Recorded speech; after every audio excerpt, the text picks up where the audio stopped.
Imagine a king who destroys an empire, frees an entire nation from slavery, and writes a proclamation that is still read 2,500 years later. Now, that same land, centuries later, is building a new republic amidst revolution, war, and global turmoil.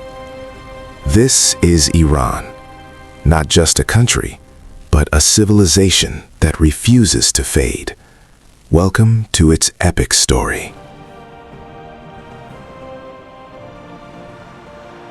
From Cyrus the Great to Khamenei, the title itself tells a story of conquest, culture, faith, and tolerance over more than 2,500 years. Iran's history is not just about wars and kings.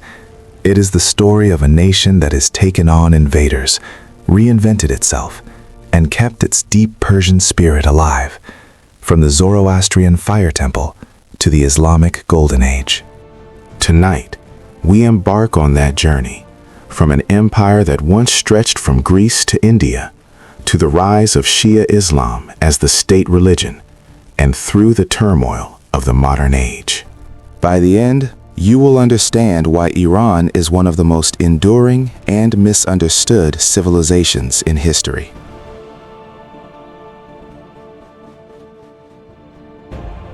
Meet Cyrus the Great.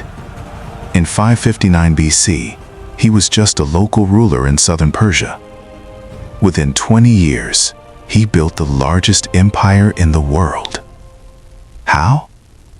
Not just with the sword, but with something much rarer: tolerance. When he conquered Babylon in 539 BC, he didn't kill the people or destroy the temples. Instead, he issued the Cyrus Cylinder, known as the first human rights charter in history. It stated temples would be rebuilt, people would return to their homelands, and local customs would be respected. He freed the Jews who had been exiled by the Babylonians and allowed them to return to Jerusalem and rebuild their temple. Historian Pierre Bryant calls it a new form of imperial rule. Cyrus's empire introduced the world's first postal system and 1,600 miles of royal roads, which the predecessor of today's highways.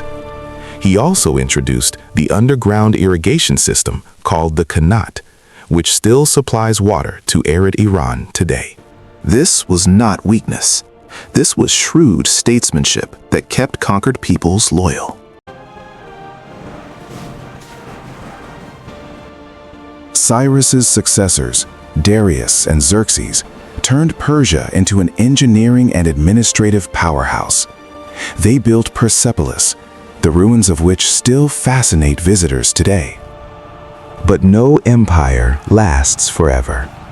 In 330 BC, Alexander the Great burned Persepolis and ended Achaemenid rule. Yet the Persian identity endured. The Parthians and later the Sassanids revived the empire, fought side by side with Rome, and controlled the Silk Road. In 651 CE, Arab Muslim armies overthrew the Sassanids and brought Islam to Iran. But the Persians didn't give up. They converted to the new religion.